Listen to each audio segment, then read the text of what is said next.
Hello and welcome to the fandom track here at ConTinual. Tonight we are talking about death customs. What could be a better way to spend a October evening than that?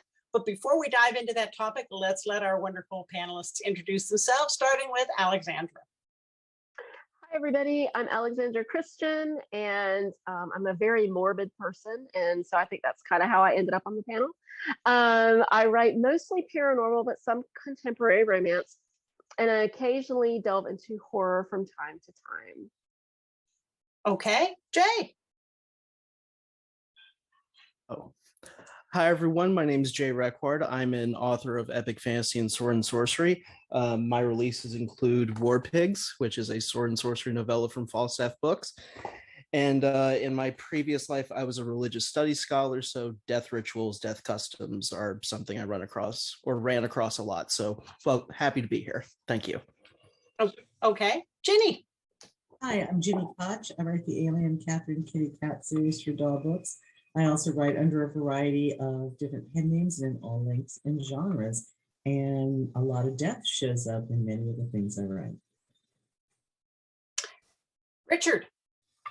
Hi, I'm Richard Fife. I am the author of the Gaslamp Fantasy Conflict Born, Zero-G Steampunky Bisexual Sky Pirates.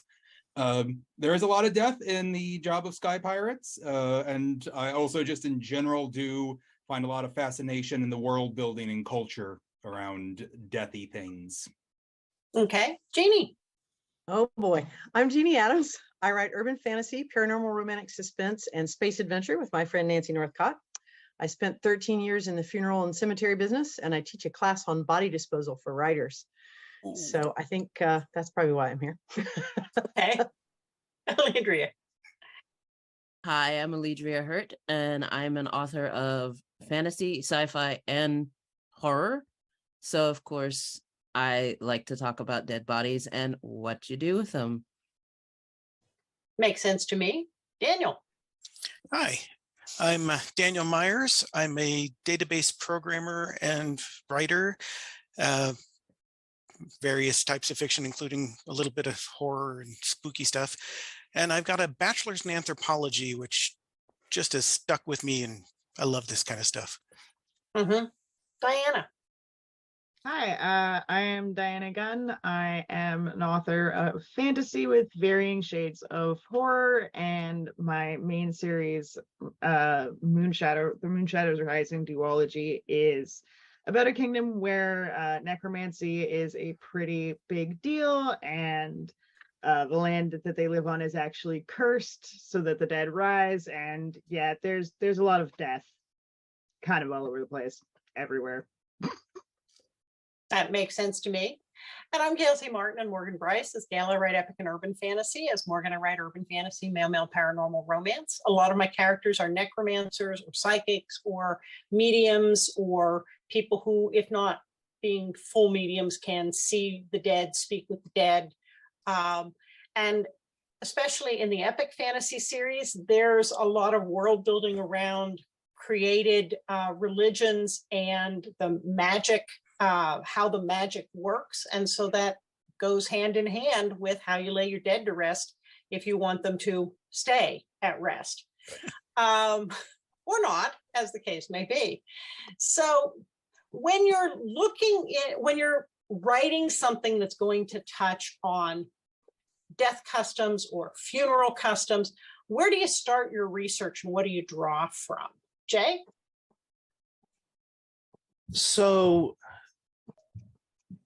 I usually go to anthropological texts. I usually go to religious texts. Yeah. A lot of them usually have a lot of serious information that you can glean actually pretty quickly from them. And there are entire, corpuses that just study funeral practices. So there's so many places that you can go that, finding primary source materials are pretty easy.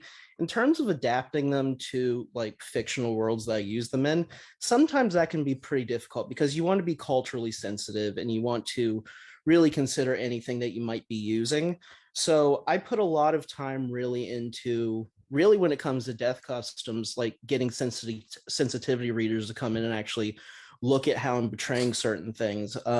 For example, I have an epic fantasy series I'm working on right now where there is a lot of Hindu death ceremonies where they both do burials and then submergence within rivers, but also internments. So I actually went and tried to find people that I knew who practiced and studied that religion to make sure that I was at least getting the death ritual correct so that it would not seem inappropriate or shoddily done. So when it comes to actually like putting stuff together, primary resource materials are easy. Those are everywhere that can be found, especially with the internet, thank God, and also praise be Satan. The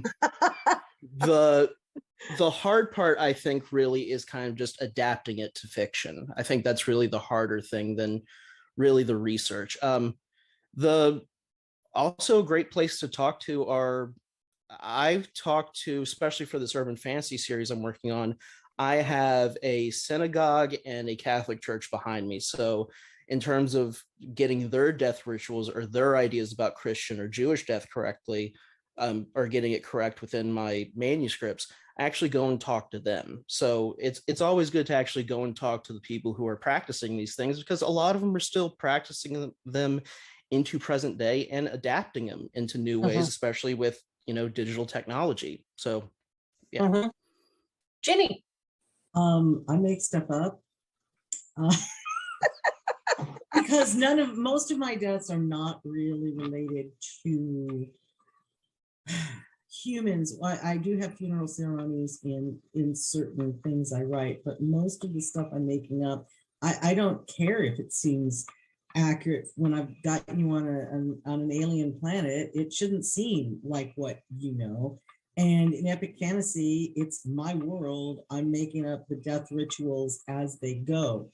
When it is something, though, that is, I would call it closer to home, then yeah, I do research, but I've already done a lot. Like a lot of the people here, history and theology have been interests of mine in the past. So I've delved into those things, but for the most part, I'm making it up because it's fiction. And I currently, I should never say never, because I literally write in every genre, and with 7+ pen names, you never know what's coming. But I have not set anything in a mortuary service or anything like that where you need to be much more accurate. If your cozy mystery solver is a mortician, you had better be right on. But mine are not. So my people discover the bodies, they might find they might solve the death, but they are not dealing with most of the interment. And what it is, like I said, it's fantasy, epic, paranormal, whatever, and make it up. Okay, Richard. I much like Jeannie, I make things up, but the interesting thing whenever I'm talking about a death custom or the trappings of death is I'm interested in how the speculative faction of my world is going to affect that. Is this a world that actually knows about the afterlife? Is this a world where the afterlife, where dead can be risen? Is this a world that the soul can be digitized? Because I also write in sci-fi, I write in fantasy, in those areas. I'm just currently only have the one book out that's published. But yeah, I'm always fascinated how, whether it's the magic or the technology, has shaped and changed the perception of the culture and how that then ties into the death ceremonies and customs. Okay. Jeannie. Well, after spending all that time in the funeral business, there's a lot of things for contemporary and present day that I either directly experienced or worked with. As Jay said, there's a lot, and Richard too, there's a lot of texts and easy things to find in your local library, from your university library. They're fabulous books. Just read one called Necropolis, which is about UK customs from Roman times to the late 1800s, which of course a lot of US things are based on, being a former colony. But as Jenny said, When I'm in other worlds or fantasy, I'm making that shit up. Now, a lot of it may be based on things that we do here, and a lot of it may be an outgrowth of various traditions. But usually I am mixing and matching enough that hopefully I would not offend someone. And I'm not getting so specific in the things that I make up that I think I would offend anybody. So yeah, it's much more fun to kind of pick and choose things from what you know and put a little twist on them so they become fresh. But again, with a contemporary, yeah. Okay, Alledria. I actually look at it from like the top down perspective. How do these people interact with their gods? Do they have gods? Is there a god specific to death? How is this allowing them to interact with either an afterlife as we understand it or an afterlife as they understand it? So usually how I end up with death customs is by deciding what my pantheon is like. If it's monotheistic or polytheistic, or what is going on as far as like the realm above us.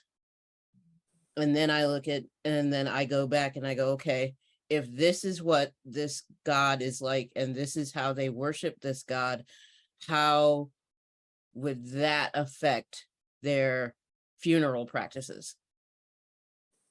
Makes sense. Daniel. I need to talk to Jeannie later because I've got all sorts of questions. The fun thing about making the stuff up is you cannot make up anything that is bizarre enough or unlikely enough that it couldn't have actually happened already in human culture. So true. So stealing from human culture is actually a good way. Now, that one side effect of that, though, is if it's really awkward and inconvenient to custom, you have to then go about finding the way that people cope with that. And I found it amusing and horrifying when I first learned about the Jewish practice, of having someone stay with the corpse overnight for, I can't remember how long it is before the burial, and saying prayers. And it's supposed to be somebody, that knew the deceased. However, in certain circumstances, they'll just hire a professional for that, which just seems like cheating horribly. But so what a weird job. It is. And early 1900s, having a wake was very common across religious lines, and a lot of that was family members and friends sitting up all night. Yes, they had whiskey to help them, but sitting with the corpse and giving it a good send-off, and also making sure he didn't accidentally awkwardly wake up. Now, a lot of that, sitting Shiva comes from way, way back, and some of it really is because you don't want to discover you're burying dad and dad is still alive. Oops. Whoops. Oh, God's testing us. Hey, again. Right? Now, one of the odd aspects, though, if you're going to steal from history, and I love this, that you don't actually necessarily, if you're doing it for an alien culture, go ahead and steal, and especially steal from the really old anthropological ethnographies, because often they were completely wrong. And nobody's going to complain if you're applying something that's wrong to an alien species. Jay was right on that. It's wonderful what you can find on the internet these days. Somebody else mentioned it too. I got stuck with this last short story I wrote, which the main character is a mortician, not quite coroner, medical examiner, coroner maybe, for the Yukon Medical Service, which is one of the few places that still exist where you don't have to be a licensed doctor to be the coroner. And I spent a lot of time looking that up too. But I got stuck on blood spatter patterns. I found a website that talked about blood drying, and I spent like hours just reading through this ghastly stuff. As we going down the rabbit hole. Yeah. Mhm. All do. Yeah. Dianna. Oh, goodness. So it really depends on the world. So obviously, Moonshadow is a really specific situation. And in that instance, a lot of the death rituals that exist and traditions around death are this is what you have to do with a corpse so that dad doesn't wake up and try to eat you or kill you in the morning. Or so somebody else doesn't eat the corpse. Yeah, Mhm. yeah, exactly. It's really about making sure that the dead stay dead while also finding ways to honor them. And there are ways to delay the rising, but there is no way to stop it Oh, I like that. permanently. So you do have to cremate the person eventually. But that does allow for some more funerary rites that are more planned versus, really impromptu stuff, which allowed me to have more fun with it. And so that was a really fun instance of like, it is all drawn out of the world building.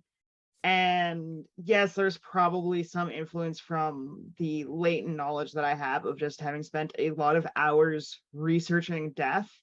In the last couple of years, I've had a really hard time having the attention span for nonfiction books. So I'm going to shout out Ask a Mortician on YouTube, which is just a great, great resource for Awesome resource. stuff related to Making not note. just death customs, but also how like bodies decompose and stuff. It's really fun. Yes. So I am always learning about death, but a lot of it is more rooted in what my world needs. And anything that I pull from the real world is more accidental most of the time. I definitely understand with Daniel and the anthropology because I was a history major. And when I'm starting to create the belief system and the closely linked magic system for a world, whether it's a modern day or whether it's an epic fantasy not at all related to contemporary world, I love to go back through history because people think alike. They can have the details of their religions, they can have the details of their climate and their geography be different, but so much of it is similar across time and space and culture and religion that I think you would be hard pressed to say, well, I got this specifically from this situation because, well, 2,000 years ago, somebody else did it exactly like that, or close enough. There's so much commonality just in terms of how we think and what needs we have to get gratified in the letting go of someone. What do we think we need to do to let them go? And then all the rest is kind of a construct around that. And when you're writing where the gods are actually active, where there's a two-way conversation with the gods, that kind of creates a different scenario than when you're just hoping they like what you're doing, but you aren't going to hear back from them.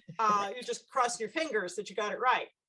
And so I just love delving into that and finding out that all of these cultures separated by so much have this intrinsic need to do these things. And then I take those key things and tweak them and twist them to fit the world as I'm building it. And that way I'm not likely to offend anybody for their actual practice because it's not based on any one group's activities, but it should resonate as feeling right because it's pulling from that common humanity. At least I hope so. Alexandra? Yeah, I was thinking when you were talking about that, I was thinking about the commonalities with death ritual and death practice and everything. And it all comes down to two main things. One, you want to honor a person's life. You want to mark that that person was here. And two, death is messy. Nobody wants a rotting corpse hanging around in their house. So everything is a machination to fulfill those two main things. Get the body out of sight, out of mind. I don't want to smell it. And to make sure that you're honoring the person's life in a way that will show, hey, this person was alive. This person had an impact on the world. So as long as you got those two main things, you're pretty good. I read a lot of romance. So we don't talk about death as much, which is kind of why I decided that I wanted to write a series of romance novels that take place in a funeral home. So, you know, well, there's no necrophilia or anything. Not judging. It's all like drama and intrigue that happens to people who are associated with this funeral home. But you know, you don't talk about it. I mean, because romance is supposed to be like happy and I don't know. I write romantic suspense and I kill all kinds of people. Well, yeah, but your main characters, you know, hopefully you're not killing them, Jeannie. But yeah, so I watch a lot of Ask a Mortician. In fact, it kind of bothers my husband at times that I watch so much Ask a Mortician. I think I actually got the wanting to know more about stuff like that with Catherine Ramsland wrote a really good book called Cemetery Stories, and if you haven't read it, you should totally go get it, because I think she's fabulous. Anyway, she writes a lot of true crime, and so I had never you know, seen her write about something that wasn't true crime. So this book was just so conversational and it's funny, and she goes and she interviews people that are in the death industry, and she dispels a lot of myths about people in the death industry and you know, things that happen to bodies. And it's just a really fun, I mean, I hate to say it's a fun book, but it's a fun book. And it has a lot of good information. So if you're looking for contemporary Western death rituals and you need, you know, something, you know, like a good reference, that's a really good reference place to start. What was her name again? Catherine Ramsland. She's also on Facebook too, and she's hilarious on Facebook as well. So we've talked about the practical aspects of, we've got a body here, we need to do something with it before it stinks the place up, and we don't really want the vultures to get it. We've talked about the belief systems of, well, let's hope they can get to heaven, let's keep them out of hell, let's make sure they come back as an upgrade instead of a downgrade, depending on the you know, belief system. But what about what our death customs do for the living? I didn't realize how much funerary customs mattered until someone close to me passed away, and there was no funeral, there was no wake, there was no viewing. They just were gone. And it left me wanting something to do. I needed to light a candle. I needed to say a prayer. I needed to go to a service. I needed to do something to make it real. So what do our death customs do for the living? And that kind of makes, that helps us make sense of things that from the outside you go, why are you doing that? Well, there are usually good reasons. Ginny? I think one of the best lines in Star Trek: The Next Generation is when Tasha Yar's funeral happens and Data says, all my thoughts are for myself, of what my loss, did I get it wrong? And Picard goes, no, you got it right. All the death rituals are for the living. There is, I don't care, reality or whatever we're doing, death rituals are for living people. They are not for the dead. The dead, their problems are either just beginning or they're completely over, depending on what, or poof, depending on what you believe. If you believe there is no afterlife, then it's over, right? If you believe in whatever form of anything else, it's, you know, this is just, death is just the beginning, to quote the Mummy. So it's all for the living. It has nothing to do for the dead. And in many cases, you see either in books or television or people you know, my name the person would never have wanted this, but that's what the family's done. She wouldn't have wanted to be in that kind of dress. She hates that dress, right? You put her in that. She never wore makeup. Why'd you put her? He never wore a suit in his life. Why are you putting him in a suit? He didn't like pomp and circumstance. Why have you done this? None of this is for the dead. It is all for the living. And it's to give the living comfort And like you said, Gail, to be able to give, I don't think it's hope, I think it's closure. I think you get to say, this is the final way you get to say goodbye and move on. And so for me, every death ritual is for the living, which is kind of, except for like necropolis enforcement and the night beat, I've got a completely different take on that. But in almost everything else I do, it's all based on what's happened to how are the living characters handling it? Because the dead characters are gone, or like mostly gone.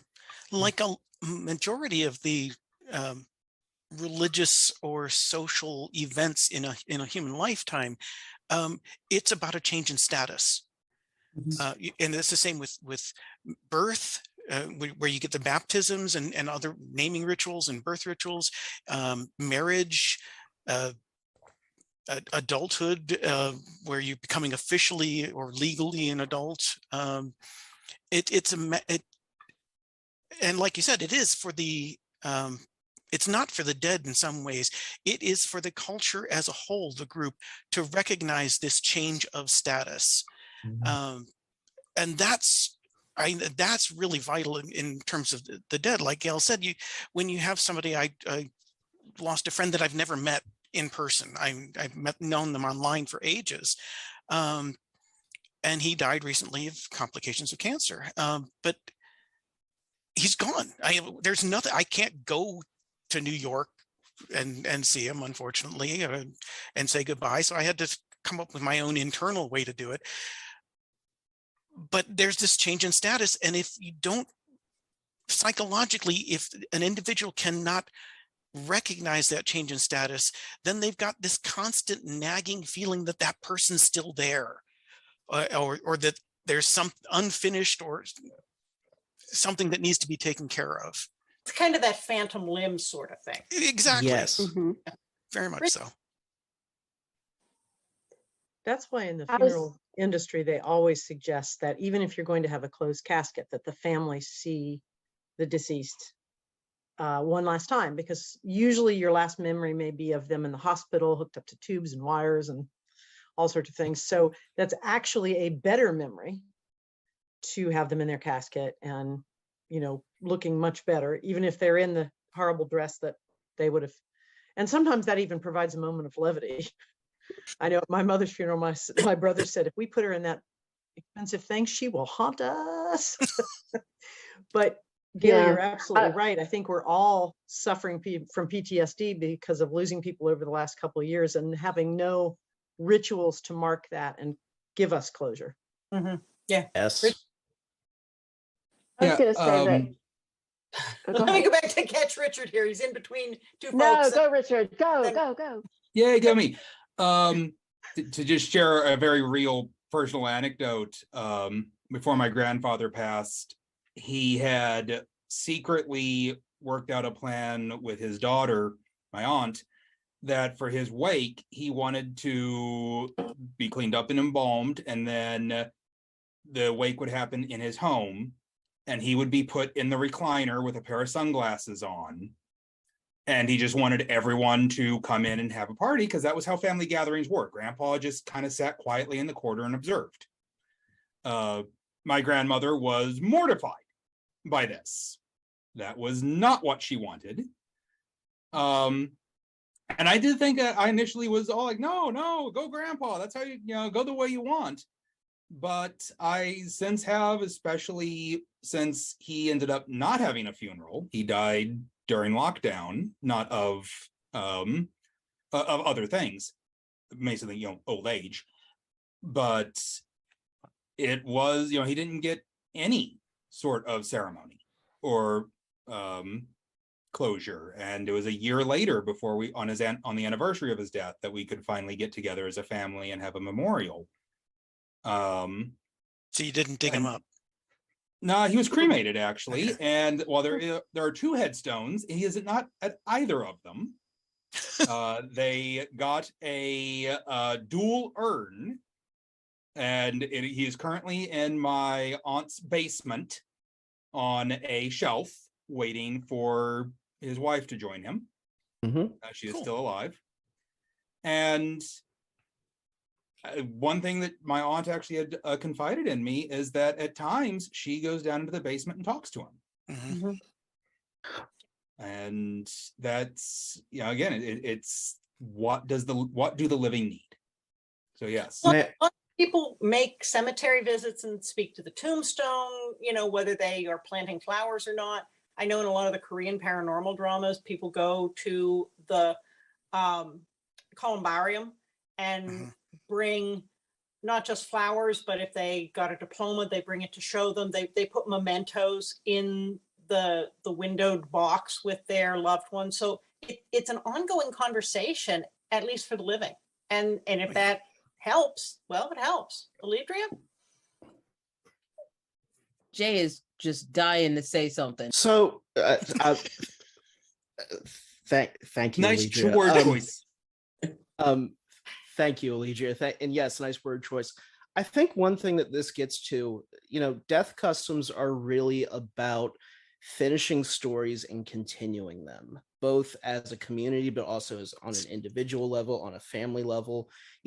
Some of us not being able to have our death rituals because of the unpleasantness of the last 2 years, is a really jarring human thing, because we have to keep living onward. And for so many people, they had to stop. The story for many of us stopped.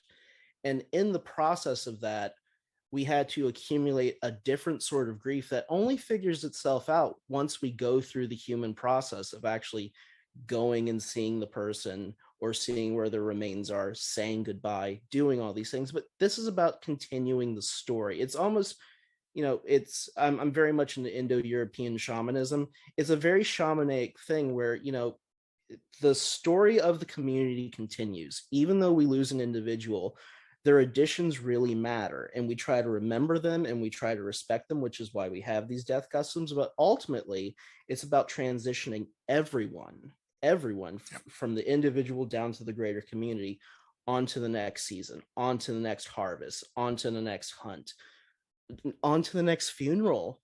It's just a constant process that we all have to go through as humans. Sorry, Yeah. I'm sorry. No, that was great. That was good insight. Back to Alledria. I just want to make sure when we hop around that I don't miss anybody. Yeah, and with a group this size, it's a little bit more than usual. But yeah, as far as death customs for the living, like, I lost my grandfather about 5 years ago, and one of the things that we went through was the saying goodbye while he was still alive. We were trying, he was in end of life hospice care. He had severe dementia. We got a chance in like the 72 hours before he passed away for most of the family who could make the journey to come down and see him, so that we could literally go. He had already said he was not there, no severe life-saving, none of that. If I'm going, I'm going. So it was just, for us, it was a matter of getting a chance to say goodbye to him while he was still with us, even though he didn't know who any of us were. He did not know who any of us were. It was literally for us that we went and did these things. Dianna. Yeah, I mean, it's very much what everyone is saying. The ritual is not for the person. I remember, my dad died when I was quite young, and he didn't really want to have a funeral at all because, to his mind, there was only one type of funeral, and he was not really part of, that type of culture anymore.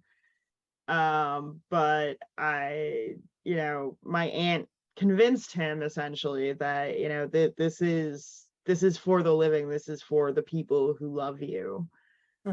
And it was a very powerful moment, and that's an experience that I do try to bring the emotional resonance with me into when I'm working on one of these scenes and I'm dealing with this death.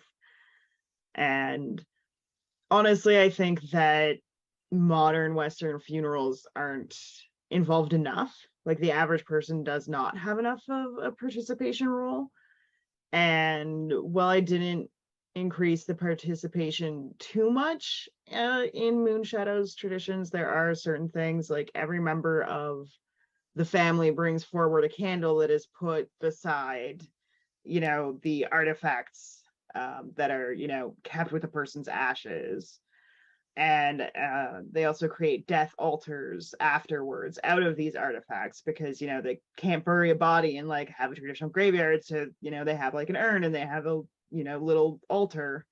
And some families will have huge altars for like all of their family, tracing down generations, and they can be beautiful works of art because that allows us to have a relationship with our ancestors, and that also just allows us to have context to know who we are and where we come from. Yeah. Well, and as several people have brought up, the idea of not being able to have a funeral at the time of death because of, pandemic or many other situations. Sometimes people are lost at sea. Sometimes a body's not recovered from a battleground. Sometimes somebody goes missing and are presumed dead, but there's no body. And so having some kind of ritual to still commemorate and mark that and allow the grieving process to move forward, even if there's no corpse, is healing as much as it can be when you can't get that final closure. Alexandra? Okay, so I have to tell you guys about the most goth experience I've ever had, because this seems like the perfect time to talk about it. My husband's grandfather passed away several years ago, and he was always very adamant that he didn't want to have any sort of, he didn't want any of that funeral stuff. He didn't want people coming and looking at his dead body. He didn't want the flowers. He didn't want any of this other stuff. And Tally's grandmother really took him at his word on that. I mean, he seriously didn't even have an obituary. So Tally says, my husband Tally, he says, well, we're going to go up for my grandfather's funeral. And they weren't very close or whatever. But he wanted to go and mark his grandfather's passing. And so being the good, little Southern girl that I am, I get dressed in my little Sunday best dark clothes, and we go up to where they live. And our first stop was we go to the funeral home where Tally's father is.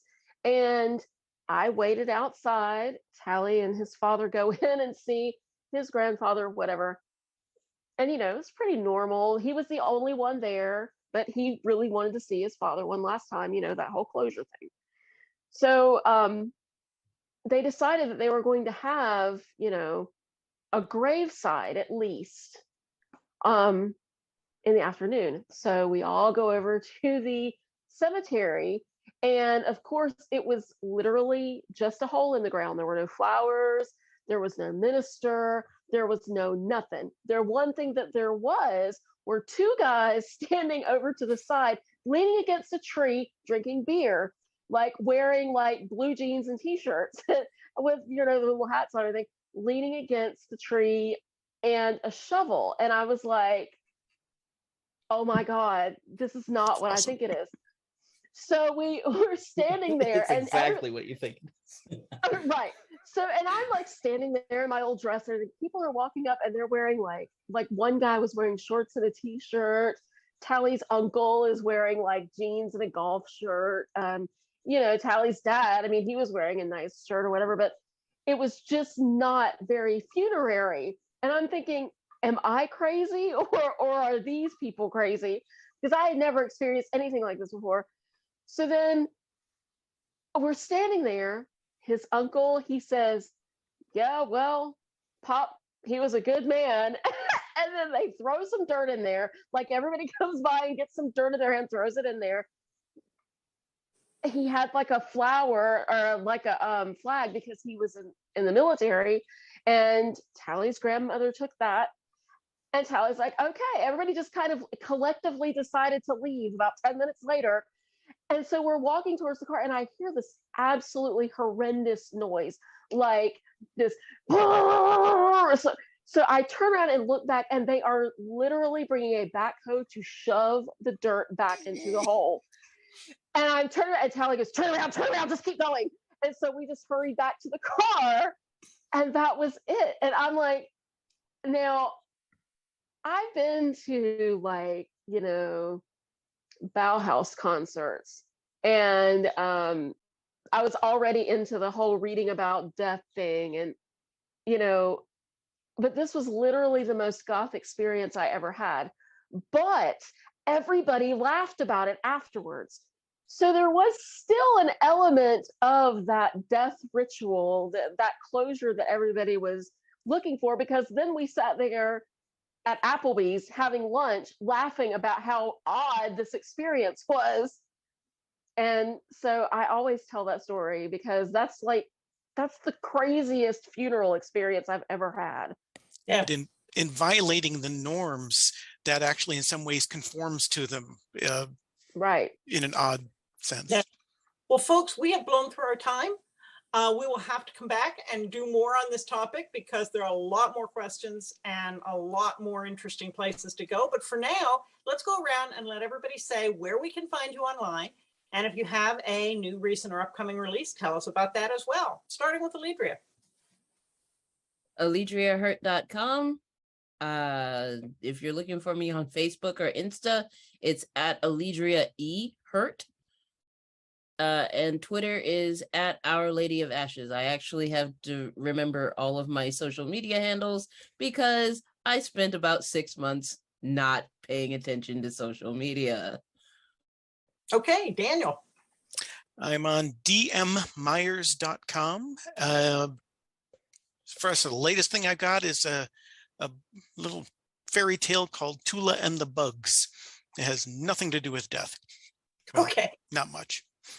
Dianna? I can be found primarily at Dianna L. Gunn. Both of my names, Dianna and Gunn, have 2 N's in them. On Twitter, that's where I hang out the most. And I have a Ko-Fi subscription, ko-fi.com/Dianna Gunn. And I am sort of doing a soft launch experiment with my next book, Moonshadow's Champion, where I will be releasing it to my Ko-Fi subscribers at the end of this month, and I will be releasing it to the rest of the world at the beginning of next year. And in the meantime, you can grab the first book, Moonshadow's Guardian, pretty much everywhere ebooks are sold. Very cool. Jenny? JinnyKoch.com. I'm on Facebook, Ginny Koch, Ginny Koch Hairspray and Rock and Roll, and Ginny Koch, author of the Alien and Catherine Kitty Cat series. I have a newsletter, Hook Me Up, that you can sign up for, either from Hairspray and Rock and Roll, or how to do it is on most of the pages of my website. I'm also on Twitter and Pinterest, and my most recent release is finally a good version of the first book in my Alien series, Touched by an Alien, on audio. So grab that. Very good. Richard? I'm at richardfife.com. There you can find links to my Twitter, my Facebook, my Instagram, and yes, my TikTok. Though if you follow me, the content is mostly going to be social justice, mental health awareness, or cats. My upcoming book, Conquest Earned, is coming out sometime next spring. And you also can find me hanging out in Atlanta this October for Multiverse Convention, happening the 14th to 16th. Not sure when this is airing. That might be in the past, but it's an annual convention that is science fiction, fantasy, and horror. So lots of talk of death there. Very good. Jeannie? Well, you can find me at jeannieadams.com, which is pretty typical, standard. And on most social media, I spend way too much time on the hive of scum and villainy that is Twitter. You can find me here on ConTinual a lot. And my next release will be Eden Secret, which is in the Outcast Station world that Nancy Northcott and I write together, probably towards the end of the year. Okay. Jay? Well, you can find me at jrequard.com or on Twitter at jrequard. My next release is Death and Dust Second Edition. It's a short story collection starring a undead revenant and his vampire partner as they face off against necromancers. And thank you for having me. Awesome. Alexandra? Well, I would say that I have my lovely website, alexandrachristian.com. But if you go there, then there's a lovely thing that says under construction, because my web mistress is a slacker. But I love her though. And I am on Facebook as Alexandra Christian. I'm on Twitter as Lexi, Lexxiiec. And I'm also on TikTok as at Lexi C Writes, and it's mostly videos of my dog. Okay. I'm pretty easy to find at gailzmartin.com, morganbryce.com. All of the social media is one or the other of those. So if you spell them right, you'll find me. But most of the time, I'm here on ConTinual. So thank you to all of the wonderful, wonderful panelists for being here tonight. And thanks to all of you for watching and listening. There will be more coming up on ConTinual, so we'll see you online.